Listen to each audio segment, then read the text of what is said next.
ఇంకెన్నాళ్ళు రెంటింట్లో ఉంటాం? సొంత ఇంటి కలను నెరవేర్చుకుందాం. Suman TV biggest property expo October 18th, 19th HSCC Novotel Hyderabad. ఇప్పుడే ఫ్రీ ఎంట్రీ కోసం కాల్ చేయండి.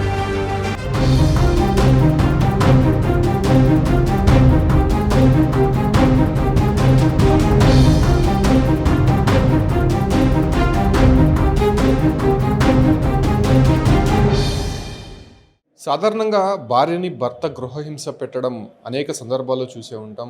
చాలా వరకు ఇబ్బందులకు గురై మహిళలు పోలీస్ స్టేషన్లు, కోర్టు మెట్లెక్కినటువంటి దాఖలాలు కూడా మనం చూసే ఉంటాం. అయితే ఇటీవల ప్రియుడితో కలిసి భర్తను హత్య చేసేటువంటి ఘటనలు అధికమయ్యాయి. దాంతోపాటు కూడా వస్తున్నటువంటి కాలానుగుణంగా ఇంట్లో ఉన్నటువంటి భర్తను కూడా భార్య చిత్రహింసలకు గురి చేస్తున్నాయి.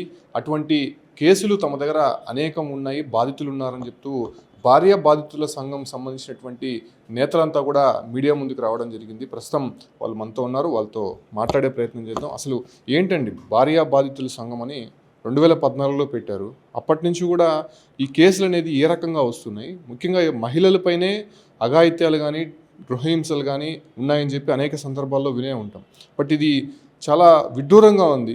భర్తల్ని కూడా హింసకు గురి చేస్తున్నాయని కూడా ఇప్పుడు మీరు చెప్తున్నటువంటి వర్షన్. అసలు ఎలాంటి కేసులు ఉన్నాయి? మీరు మీడియా ముందుకు రావడానికి కారణం ఏంటి? మా దౌర్భాగ్యం ఏంటంటేనండి, ఈరోజు ఒక పురుషుడిగా పుట్టి సమాజంలో ఏమీ చేయలేని పరిస్థితిలో ఉన్నామండి. ఇప్పుడు ఏ పోలీస్ స్టేషన్కి వెళ్ళి నా భార్య ఏ విధంగా చేస్తుందని చెప్పుకుంటే, ఎరా నీకు సిగ్గులేదురా చెప్పుకోవడానికే అని ఈ టైప్లో కొంతమంది కానిస్టేబుల్స్ కానించి, కొంతమంది ఎస్ఐలు కానించి కూడా మమ్మల్ని అవహేళన చేస్తున్నారు తప్ప అసలు ఏంటి నీ ప్రాబ్లం ఏంటి కూర్చోబెట్టి మాట్లాడదాం అనే పరిస్థితి లేకుండా అయిపోయిందండి. ఈరోజు అంటే రీసెంట్గా ఈ 498 గృహహింస, ఎంసీ, డీవీసీ అనే ఈ కేసులు అడ్డం పెట్టుకుని కొంతమంది మహిళలు ఏంటంటే కేవలం ఆస్తే కావాలి, నాకు భర్త వద్దు. ఇప్పుడు రీసెంట్గా నాకు ఇన్స్టాగ్రామ్లో ఈ మధ్యకాలంలో చూస్తున్నానండి, కొంతమంది భార్యలు ఏంటంటే 60 సంవత్సరాలు ఉన్నవాళ్ళు, 60 సంవత్సరాలు ఉన్నవాళ్ళు ఒక 33 సంవత్సరాల కుర్రోడిని పెట్టుకుని అక్రమ సంబంధం పెట్టుకుని భర్తను చంపేస్తున్నారండి. భర్తను చంపేసి ఆ భర్త ఆస్తి వాళ్ళు అనుభవించాలని. కానీ ఇక్కడ వాళ్ళ మీద కూడా కేసు పడుతుందని ఆలోచించలేదండి. ఆ క్షణికావేశం ఏంటంటే ఆ భర్తను చంపడానికే ప్లాన్ చేస్తున్నారండి. ఇప్పుడు చంపడం అనేది ఎక్కడ దాకా కరెక్ట్ అండి? తర్వాత ఇంకోటి ఏంటంటే ఈ 498 ఎంసీ, డీవీసీ అనేది మాకు కూడా ఒక ఉద్యోగంలాగా అయిపోయిందండి.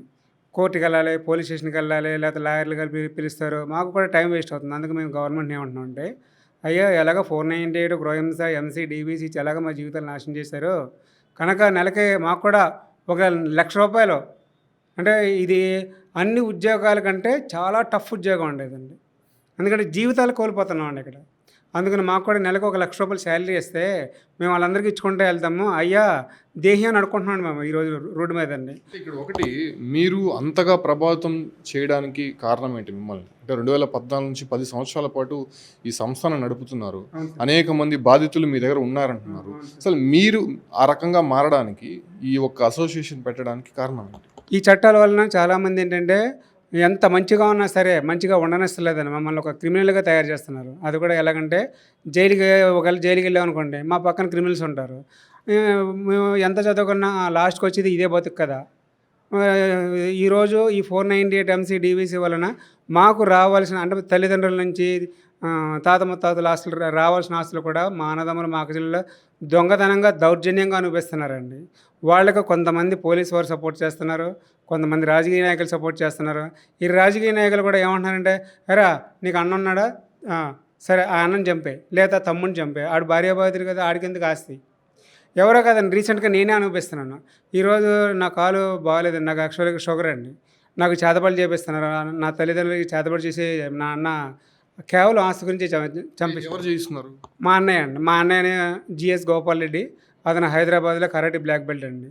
ఇందులో నెంబర్ 1 అండి, చేతబడులు ఈ చేయించడం నెంబర్ 1. ఆల్రెడీ ఇదే సబ్జెక్ట్ మీద నేను 20,000 పాంప్లెట్లు మా అన్న ఇలా చేస్తున్నాడు, రేపు పొద్దున్న పిల్లల్ని కూడా కేవలం ఇలాంటి ఆస్తుల గురించి ఎవరన్నా పంపించడానికి వెనకాడడానికి కూడా 20,000 పాంప్లెట్లు పంచిపెట్టానండి న్యూస్ పేపర్లో పెట్టి. దానికి ఇప్పటిదాకా నాట్ రెస్పాన్స్ అండి.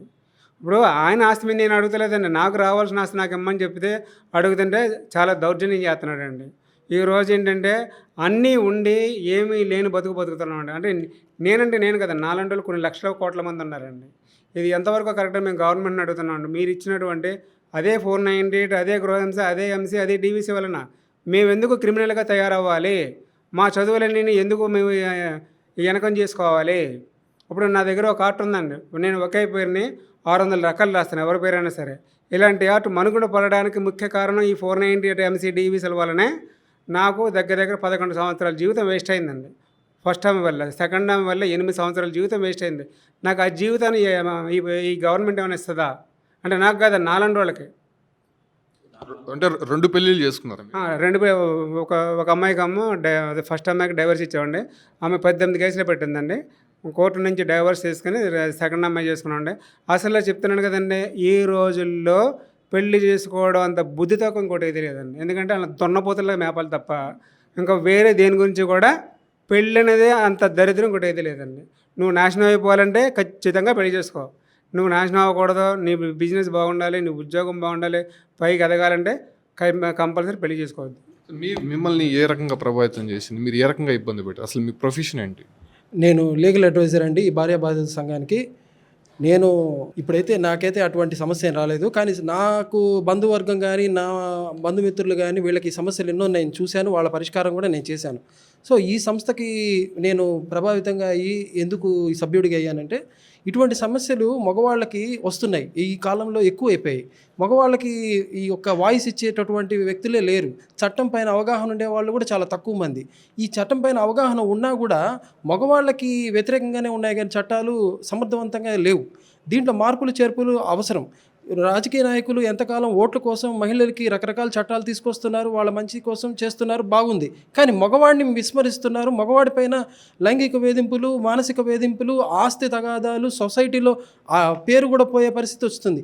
ఈరోజు ఒక మగవాడు ఒక కుటుంబాన్ని నడపాలి, వాళ్ళందరినీ బాగుండాలని వాడు కష్టపడుతుంటే వాడిపైన వీళ్ళు చెడు దోవలో పోయేసి ఆ ఆడవాళ్ళు అక్రమ సంబంధాలు పెట్టుకోవడం కావచ్చు, అనుమానాలు కావచ్చు, అత్తమామల ప్రలోభాల వల్ల ఆ యొక్క వ్యక్తిని ఎంతో హింసించి నేడు జడ్జిలు చనిపోతున్నారు, పోలీస్ ఆఫీసర్లు చనిపోతున్నారు, చాలామంది చదువుకున్నట్టు సాఫ్ట్వేర్ ఇంజనీర్లు చనిపోతున్నారు, వాళ్ళని చంపేస్తున్నారు కూడా.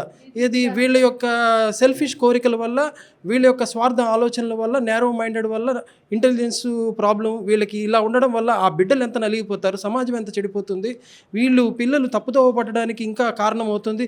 రాబోయే రోజుల్లో హిందూ సమాజం సర్వనాశనం చేయడమే వీళ్ళ ముఖ్యోద్దేశంగా కనబడుతుంది. అంటే ఒకప్పుడు ఫ్యామిలీ అంటే కూడా భార్యాభర్తలు అంటే ఎంతో గౌరవం ఉండేది.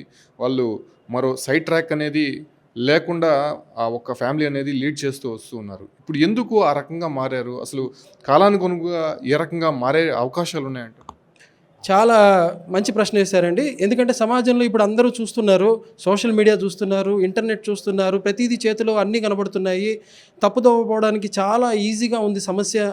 సో ఇప్పుడు మగవాడు సంపాదించే క్రమంలో రోజుకి 8 గంటలు బయట పనిచేస్తూ ఉంటే వాడు సమస్యతో ఇంటికి తిరిగి వస్తా అంటే ఈ ఆడవాళ్ళు వాళ్ళని ఆ యొక్క మగవాడిని ఎట్లయితే బాగా చూసుకొని ఇంకా వాళ్ళని మెరుగ్గా తయారు చేసుకోకుండా వీళ్ళ స్వార్థంతో, ఆ డబ్బు పిచ్చితో, ఆ అక్రమ సంబంధాలతో, ఈ యొక్క చెడు ధోరణితో సినిమాల్లో, సీరియల్లో ఎంతసేపు వాడిని చంపు, వీడిని చంపు, ఇట్ట చేయి, అట్ట చేయి, ఆస్తి కొట్టేద్దాం అనే ఉందే కానీ ఒరే ఒక అమ్మ నాన్న అంటే ఏంటి, ఒక భార్య భర్త అంటే ఎట్లా ఉండాలి, ఒక పిల్లలు ఎలా పెంచాలి, అత్త మామలతో ఎలా ఉండాలి, ఇవన్నీ నేర్పించడం లేదు ఎక్కడ.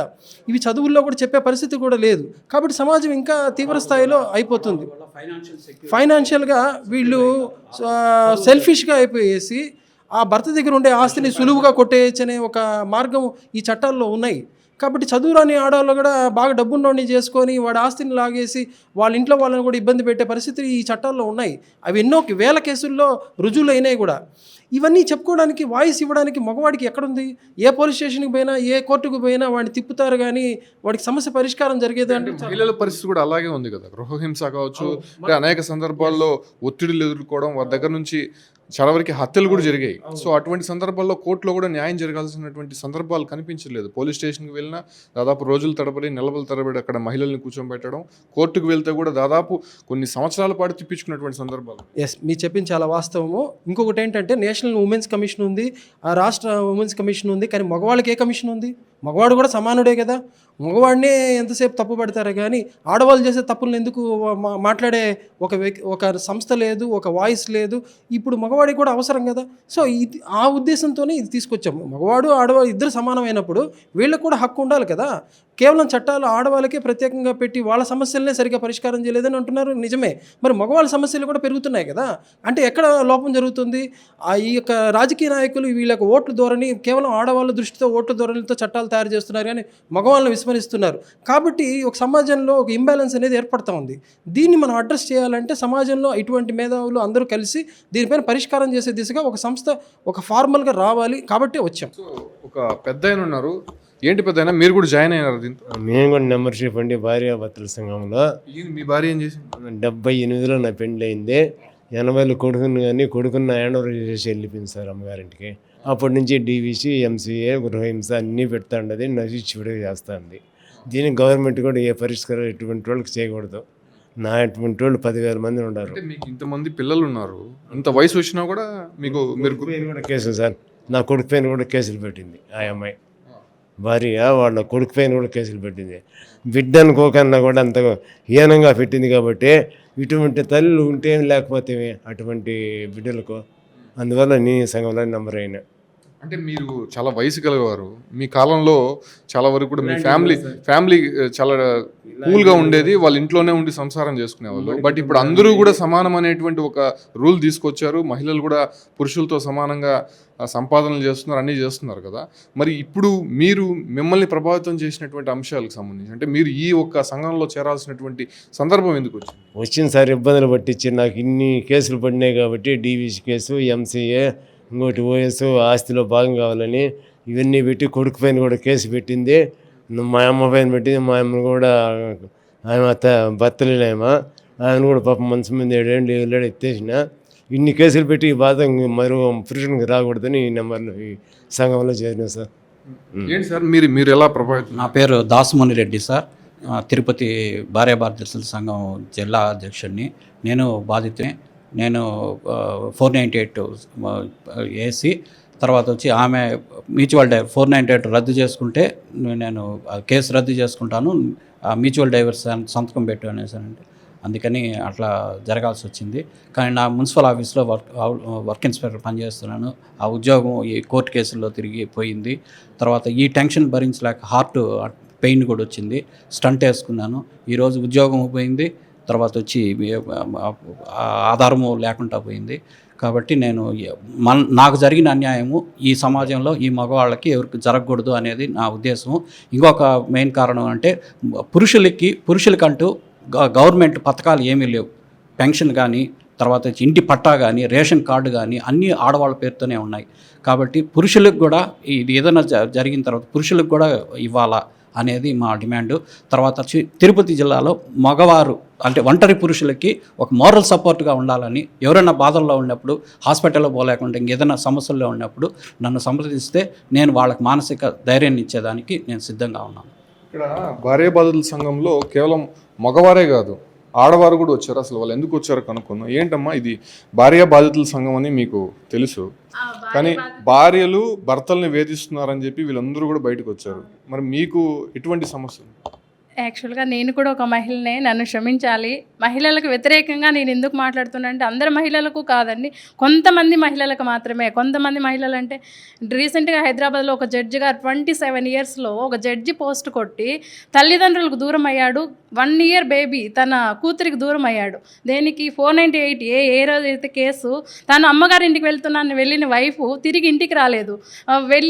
తిను నోటీస్ పంపించాడు. వెళ్ళి రిక్వెస్ట్ చేస్తే ఆమె ₹1 డిమాండ్ చేస్తే ఒక జడ్జిగా కోర్టులోకి వెళ్ళి బోనెక్కి నాది ఒక సమస్య అని చెప్పుకోలేని పరిస్థితిలో ఇంటికి వచ్చి ఫ్యాన్కి సూసైడ్ చేసుకొని చనిపోయాడు. ప్రభుత్వాలు స్పందించలేదు, అట్లీస్ట్ అడ్వకేట్స్ కూడా ఆ రోజు మౌనం పాటించలేదు. అంత దౌర్భాగ్య పరిస్థితిలో మనం ఉన్నాము. ఇవన్నీ చూస్తుంటే అతుల్ సుభాష్ గారు చనిపోయారు. ఆయన ఎలాంటి స్టేట్మెంట్ ఇచ్చి చనిపోయారు? ఆయనకేం న్యాయం జరిగింది? సో రీసెంట్గా ఒక కేసు తిరుపతిలో జరిగిందండి. ఒక అమ్మాయికి అన్నదమ్ములే డైవర్స్ ఇప్పించారు, భర్త కోల్పోయింది. తర్వాత ఆ ఆస్తిని మొత్తము పేర్లు చెప్పదలుచుకోలేదు. అన్నదమ్ముల ఆస్తులు మొత్తం రాసుకున్నారు. 3 ఇయర్స్ బాబు, 5 ఇయర్స్ బాబు ఉన్నారు వాళ్ళకి. ఈరోజు అట్రప్లాప్ని రోడ్డు పైన పడి రాజకీయ నాయకుల వెంట చుట్టూ తిరుగుతుందంటే ఒక మహిళలకు ఏదైతే చట్టాలు రూపొందించబడి 498 కావచ్చు, గృహహింస, డొమెస్టిక్ వైలెన్స్ ఇలాంటి చట్టాలను వీళ్ళు అనుగుణంగా చిన్న విషయాలకే వీళ్ళు కోర్టులకు వెళ్ళడము, పోలీస్ స్టేషన్కి వెళ్ళడం, వీళ్ళకి మర్యాద ఇస్తారు, వాళ్ళకి మర్యాద ఇవ్వరు, మగవారికి మర్యాద ఇవ్వరు. వాడు ఐఏఎస్ చదువుకొని వాడు నిజంగా కంప్లైంట్ అయ్యాడా, వాడు నిజంగా బాధ్యతగా కాదని కాదు, భార్య కంప్లైంట్ ఇచ్చిందంటే అక్కడికి వెళ్ళాడు అంటే అరే నువ్వు లేసి నిలబడు అంటున్నారు, గౌరవం ఇవ్వట్లేదు, వాళ్ళని కూర్చోబెట్టట్లేదు. నువ్వు ఐపీఎస్ ఐఏఎస్ అన్నీ పక్కన పెట్టు, నువ్వు ఇప్పుడు నీ భార్యని హింసించావు, నువ్వు హింసించావా లేదా పక్కన పెట్టు, అది ప్రూవ్ అవుతుందా లేదా తర్వాత విషయము, నువ్వు నిలబడు సమాధానం చెప్పుంటారు. వాళ్ళు మానసికంగా కృంగిపోతున్నారు, వాళ్ళకంటూ ఒక వేదిక కావాలి కదా. ఆ వేదిక అనేది ఒక సభ అనేది లేదంటే గవర్నమెంట్ ద్వారా మేము ఈ సభాముఖంగా కోరుకుంటుంది అని వాళ్ళకి ప్రత్యేక చట్టాలు కావాలి, ఒక కమిషన్ కావాలి. మేము వాళ్ళకి సపోర్ట్ చేయడం ఏమిటంటే ఏదైతే మహిళ ఉందో, ఒక మహిళ ఉంది కదా, ఒక భార్య మహిళ కాదు కదండి, ఒక చెల్లి మహిళ, ఒక అమ్మ మహిళ ఉంటుంది కదా. ఒక ఫ్యామిలీలో ఒక చెల్లి ఒక 5 days అయింటుంది మ్యారేజ్ అయ్యి, ఒక ఇన్సిడెంట్ చాలా ఈ ఇయర్లోనే ఒక 100 ఇన్సిడెంట్లు నేను చూశాను. వాళ్ళకందరికీ పరిష్కారం కూడా మాట్లాడాము, పోలీసుల ద్వారా కూడా మాట్లాడి కోర్టు దాకా వెళ్లకుండా పరిష్కరించడం కూడా జరిగింది. ఫోన్ కాల్స్ ద్వారా కూడా చాలా సమస్యలు. ఒక పోలీస్ ఆఫీసరు విజయవాడలో మ్యారేజ్ అయింది, 3 months అమ్మాయి ఉండింది, ఆయన ఒక సిఐ క్యాడర్లో ఉన్నారు. ఆయన midnight to 1 o'clock కాల్ చేశారు. ఏంటండి ఎందుకు ఫోన్ చేశారు, మీరు ఒక ఆఫీసర్ కదా అంటే, నా బాధను ఎవరికి చెప్పుకోలేనమ్మా, నా కొడుకు ఇప్పుడు 5 నిమిషాల్లో చనిపోతాడు. ఏంటి సార్ ఏం మాట్లాడుతున్నారు మీరు, ఎందుకు చనిపోతాడంటే మమ్మల్ని 498 కేసు పెట్టేసింది, మమ్మల్ని అందరినీ హింసించింది, మా అబ్బాయి ఆ అవమానాన్ని తట్టుకోలేక సూసైడ్ చేసుకుంటున్నాడంటే ఆ అబ్బాయిని కాల్ చేసి మాటల్లో పెట్టుకొని ఎస్పీ గారికి లైన్ కలిపి మెల్లగా అబ్బాయిని ఓటో చేసుకుంటూ ఆ అబ్బాయిని ఆ పరిస్థితి నుంచి బయటకు తీసుకొచ్చేదానికి 1 hour పట్టింది. 1 hour midnightలో కూడా 1 o'clock కాల్ మాట్లాడి రికవర్ చేసాం. తర్వాత బేబీ పుట్టింది. వీళ్ళని అసలు ఈ రోజుటికి ఆ ఫ్యామిలీకి దగ్గరగా కానివ్వలేదు, దూరం చేసేసారు. ఈ ఫ్యామిలీ ఒక పోలీస్ అయ్యుండి కూడా ఈ సెక్షన్ వల్ల వాళ్ళు హింసించబడ్డారు కదా. మరి అప్పుడు అక్కడ ఒక మగవాడు వెళ్ళి నాకు నిజంగా అన్యాయం జరిగిందని, వాళ్ళకి న్యాయం జరగట్లేదు, వాళ్ళకి వేదిక లేదు కాబట్టి మేము ముందుకు రావాల్సి వచ్చింది. వేదిక లేదు అనేసి అంటున్నారు, కానీ నిజంగా వాస్తవంగా జరిగి ఉంటే దానికి సంబంధించినటువంటి ఆధారాలు ఉంటే కోర్టు యాక్షన్ తీసుకుంటుంది, పోలీసు వాళ్ళు యాక్షన్ తీసుకుంటారు. సమయం పడుతుంది కదండి, కోర్టు యాక్షన్ తీసుకోవాలంటే కొన్ని సంవత్సరాలు పడుతుంది. ఆ లోపల ఇప్పుడు అడ్వకేట్స్ ఏం చేస్తున్నారు, కొంతమంది అడ్వకేట్స్, కొంతమంది కాదు 80% అడ్వకేట్స్ ఒక మహిళ కేసు తీసుకుంటే 3 కేసులు వస్తాయి. ఏది 498 వస్తుంది, డొమెస్టిక్ వైలెన్స్ వస్తుంది, మెయింటెనెన్స్, వాళ్ళకి డైవర్స్ ఇప్పిస్తే వీటన్నిటికీ మనీ వస్తుంది కదా. ఒక మగవాడి కేసు టేకప్ చేస్తే ఏమొస్తుంది, నీ దగ్గర నిజంగా ఆధారాలు ఉన్నా తారుమారు చేస్తున్నారు, వాళ్ళకి నేర్పిస్తున్నారు. నువ్వు ఇలా కేసు పెడితే నువ్వు గెలవలేవు, నువ్వు ఈ విధంగా మార్చి నువ్వు కేసు పెడితే నువ్వు గెలుస్తావు అంటే అప్పుడు ఎక్కడికి పోతారండి మగవారు? వారు ఎవరికి చెప్పుకుంటారు, ఎవరికి చెప్పుకోవాలి? పోలీస్ స్టేషన్కి వెళ్తే వాళ్ళ బాధను వింటున్నారా? అరే పోరా అంటే నవ్వుకుంటున్నారు. నిజంగా మగవాడికి జరిగింది. కొంతమంది మహిళలు కూడా హింసింపబడ్డారు, వాళ్ళకి అన్యాయం జరిగింది. నిజంగా హింసింపబడే మహిళలకి ఎక్కడా కోర్టులో న్యాయం జరగలేదు. హింసించబడకపోయినా ఇట్లా అడ్వకేట్స్ ద్వారా వెళ్ళిన మహిళలకు మాత్రమే న్యాయం జరిగింది. ఏం చెప్తారమ్మా మీరు, కొద్దిగా వయసులో ఉండేటువంటి మహిళలకు సంబంధించి కావచ్చు, లేదంటే ఇప్పుడు కొత్త జనరేషన్కి సంబంధించినటువంటి చాలా వరకు కూడా ఇష్యూస్ వస్తున్నాయి. అంటే వాళ్ళ సంపాదనలో కావచ్చు, లేదంటే వాళ్ళు పెరిగేటువంటి అట్మాస్ఫియరు అన్నిట్లో మేము సమాంతరంగా ఉంటాము అనేటువంటి ఒక స్లోగన్ తీసుకొచ్చారు. మన కేంద్ర రాష్ట్ర ప్రభుత్వాలు కూడా సపోర్ట్లు అనేది వస్తున్నాయి. సో మగవారికి మాత్రమే అన్యాయం జరుగుతుందని చెప్పి ఇంతమంది బాధితులు వచ్చారు. దానికి మీరుగా ఒక గృహిణిగా ఏం చెప్తారు? సార్ నా పేరు నాగరత్న భాగవతారిణి, నేను హరికథ దాసుని. నాకు ఒక 36 ఏండ్ల కొడుకున్నాడు, ఒకే ఒక్క కొడుకు. ఈ మధ్య అంటే ఒక 3 సంవత్సరాల క్రితము నా కొడుకును ఒక పెళ్ళైన ఆమెకి 25 సంవత్సరాల కూతురుంది, ఆమె భర్త రైల్వే ఎంప్లాయీ, నాకు 10 కోట్ల ఆస్తి ఉందనేసి నా కొడుకును వలలో వేసుకొని నానా విధములైనటువంటి 3 కేసులు పెట్టింది సార్. నా మీద కూడా కేసు పెట్టి నా కొడుకు నేను ఇద్దరము కూడా కోర్టుకు తిరుగుతున్నాము. ఇప్పుడు 30 వాయిదాలకు వెళుతున్నాము, రేపు కూడా నాకు వాయిదా ఉంది, లేకపోతే నాకు ప్రోగ్రాం ఉండే దాని వలన జూలైలో పెళ్లి చేసుకుంటానని పెళ్లి పత్రిక నా ఇంటికే తెచ్చి నేను బయట ఉన్నాను సార్, ఇంట్లోకి వచ్చే పరిస్థితి లేదు. నా కొడుకుని ఆమె ఎన్ని విధాలుగా ఒక ఆయుధంలాగా ఉపయోగించుకొని మీ అమ్మను చంపేసి వచ్చేయి, 1 కోటి రూపాయలు ఖర్చు పెడితే నీకు కేసు లేకుండా మనం తీసుకుంటాము ఆస్తిని అమ్మేసి, కాబట్టి నువ్వు అలా చెయ్యి, నేనున్నాను నీకు అని ఆమె ఎస్సీ ఎస్టీ కేసులు ఒకటి, ఇంకొకటి ఏదో ఒకటి మూడు కేసులు పెట్టింది సార్. నేను పెద్దగా చదువుకోలేదు, నేను 10వ క్లాస్ వరకే చదివాను.